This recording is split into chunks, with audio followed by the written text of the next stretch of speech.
Alô pessoal, tudo bem com vocês? Eu sou a professora Luma, da Oficina da Linguagem, e eu tô aqui hoje para falar sobre o repertório do tema homofobia. Se você tá querendo manjar dos paranauês de redação, já não se esqueça de se inscrever no canal e ativar as notificações para ficar por dentro de tudo que rola por aqui. Além disso, já deixa seu like se você gosta desse tipo de vídeo para eu saber que eu devo produzir mais deles. Outra coisa, em todos os vídeos aqui na descrição tem uma preciosidade de links importantes, incluindo o meu e-book e o link para minha newsletter. Clique aqui, ó, eu espero. Pronto? Então é o seguinte, eu gravei um vídeo há um tempo atrás sobre 25 temas que eu acredito que podem cair na redação, e nesse vídeo eu abri uma enquete para vocês escolherem quais temas vocês gostariam que eu fizesse vídeo de repertório. Um dos temas mais votados foi homofobia, então cá estamos nós. Ah, só uma coisinha. Nesse vídeo eu tô trazendo parte do repertório que eu pesquisei para não ficar muito extenso. Então, claro que existem vários outros repertórios sobre o tema, e caso você conheça algum bem legal, bem interessante, coloca aqui nos comentários para ajudar os coleguinhas a mandar bem na redação também. Luma, onde você encontrou esse repertório todo? Então, assim, eu vou catando esse repertório no meu dia a dia, nas redes sociais. Eu uso especialmente o Pinterest e o Facebook para repertório, e eu vou salvando. Mas tem momentos em que eu tenho que fazer uma pesquisa direcionada. Então eu vou no Pinterest, ou no Facebook, ou mesmo no Google, digito minha pesquisa lá e eu salvo todo esse compilado de informações junto. Falando em Pinterest, na minha conta eu criei uma pastinha só de repertório sobre esse tema. Inclusive várias coisas do que eu vou falar aqui eu pesquisei lá. Então eu vou deixar o link também aqui na descrição do vídeo para você me seguir lá e ficar por dentro de tudo que eu for salvando, que eu for opinando de repertório e de outras coisas também de redação.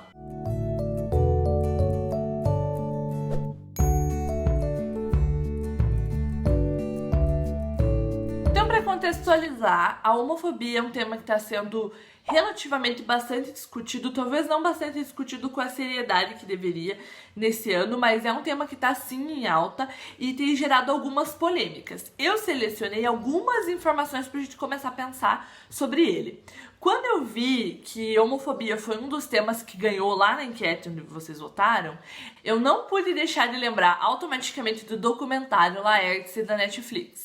O documentário retrata a história da cartunista Laerte, considerada uma das mais importantes no Brasil. Ela viveu parte de sua vida como homem, grande parte de sua vida, e assumiu sua transexualidade aos 57 anos de idade. De lá pra cá, ela experimenta essa jornada única e pessoal de transformação e reflete sobre o que é ser de fato mulher. Então, eu acho que esse documentário é um documentário que ajuda muito a gente a começar a pensar sobre a questão de gênero que tá ligado à homofobia. Por quê? Porque Laerte é uma pessoa conhecida, é uma pessoa popular e que teve a coragem de se assumir enquanto mulher, mesmo depois de adulta. Então eu acho que para qualquer tema que caia relacionado a gênero, seja homofobia ou não, é um repertório muito interessante. Outro repertório que eu trouxe é uma citação. Abre aspas. Respeitar toda diversidade é o primeiro passo. Então quem falou isso foi a Paula Cury, que é proprietária da editora LGBT Palavras, Expressões e Letras. Então eu acho que essa é uma citação bem bacana, porque para qualquer tipo de problema que envolva preconceito, respeitar toda a diversidade é o primeiro passo. Então quando a gente fala sobre homofobia, a gente tá falando também sobre outros tipos de preconceito. Isso é muito relevante. Agora eu vou trazer para vocês alguns dados estatísticos. Então esses dados são da pesquisa Juventudes na Escola, Sentidos e Buscas por que Frequentam, de 2015, e foi divulgado pelo G1, tá? A pesquisa diz que quase 20% dos estudantes de escola pública de entre 15 e 29 anos que foram entrevistados, que fizeram parte da amostra da pesquisa, não gostariam de ter um colega de classe travesti, homossexual, transexual ou transgênero. Então, veja, 20% teve a coragem de dizer que não gostaria. Imagina as demais pessoas que disseram, eu gostaria e tal, mas na verdade não gostariam.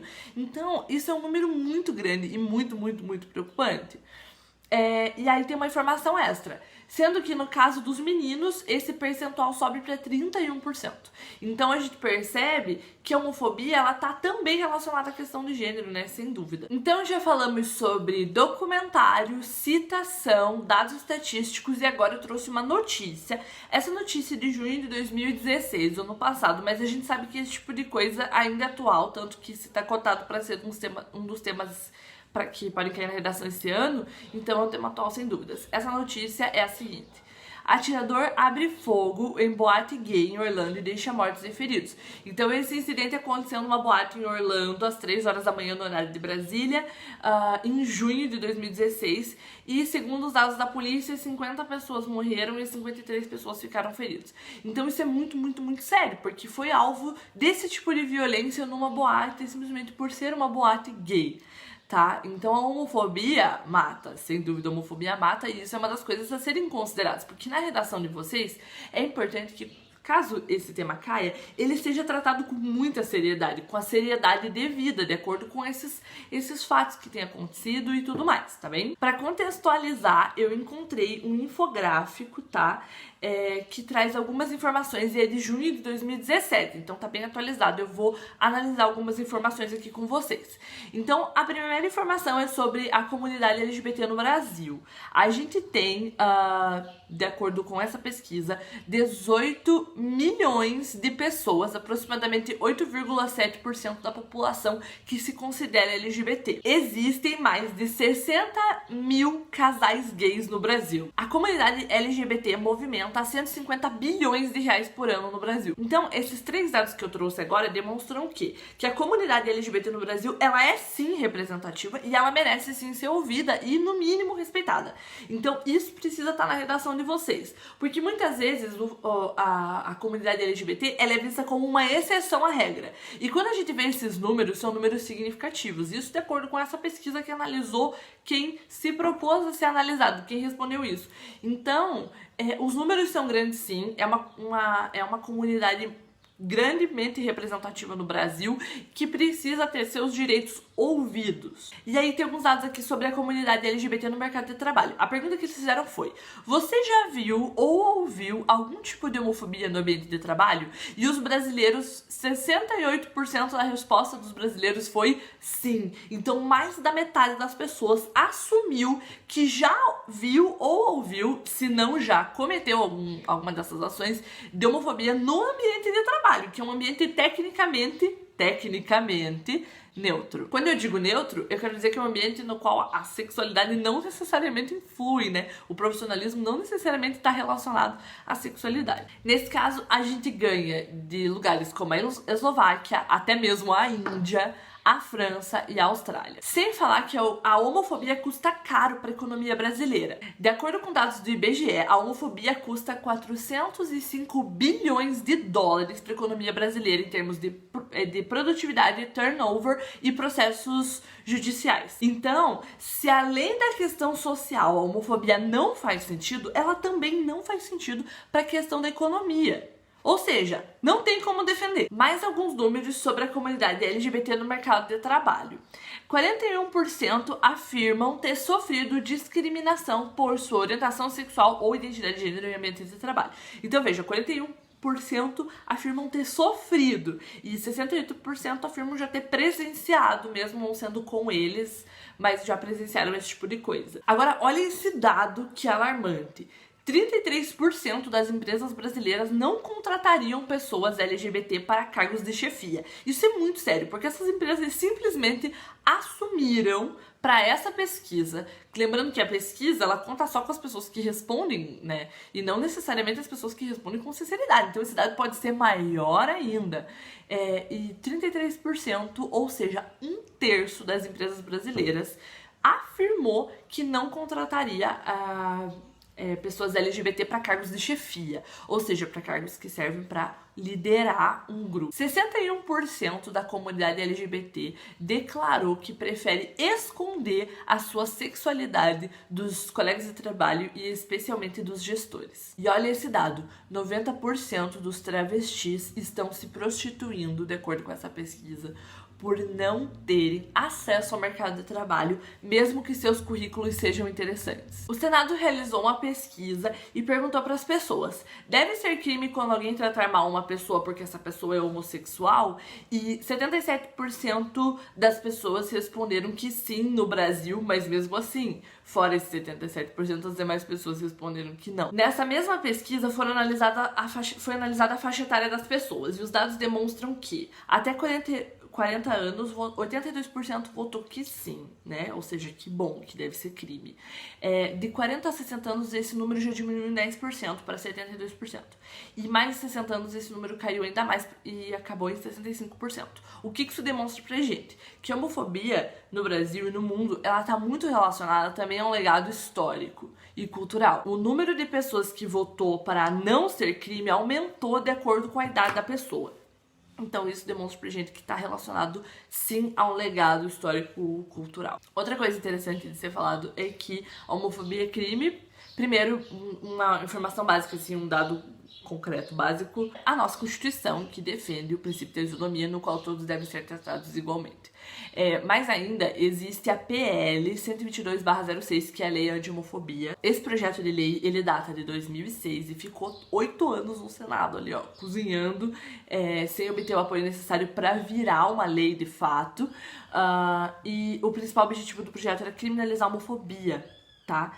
Então isso é muito interessante, e a fonte desse dado é o site Politize, que inclusive é um site que eu consultei muito para fazer esse vídeo, então eu recomendo, www.politize.com.br. Voltando a falar da Constituição Federal, mais especificamente é o inciso 4º de seu artigo 3º, que diz: um objetivo fundamental da República é promover o bem de todos, sem preconceitos de origem, raça, sexo, cor, idade ou quaisquer outras formas de discriminação.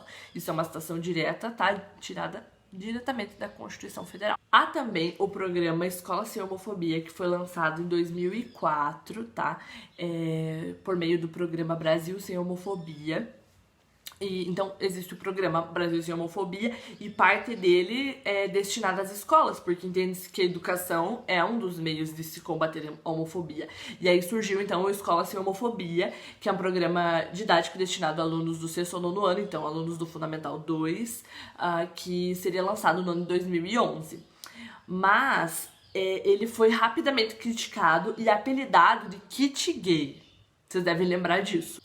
E o principal argumento contra esse programa é de que ele influenciaria a homossexualidade, a promiscuidade e a sexualização de crianças. E aí, de tanta pressão que houve, o governo voltou atrás e não lançou o programa. Também existe a PDC 234/11, que é o projeto da cura gay. Então, em 2011, o deputado federal João Campos, do PSDB de Goiânia, apresentou um projeto de decreto legislativo, que é esse PDC, que suprimia uma resolução do Conselho Federal de Psicologia do ano de 99, que proibia psicólogos de realizarem terapias para alterar a orientação sexual dos pacientes. Então, em 99 isso foi conquistado, e aí em 2011 tentou-se subverter isso de alguma maneira.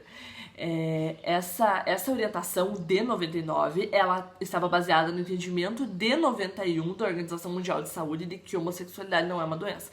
Então, em 91, a OMS fez essa declaração, e aí, em 99 surgiu essa proibição de psicólogos oferecerem esse tipo de serviço.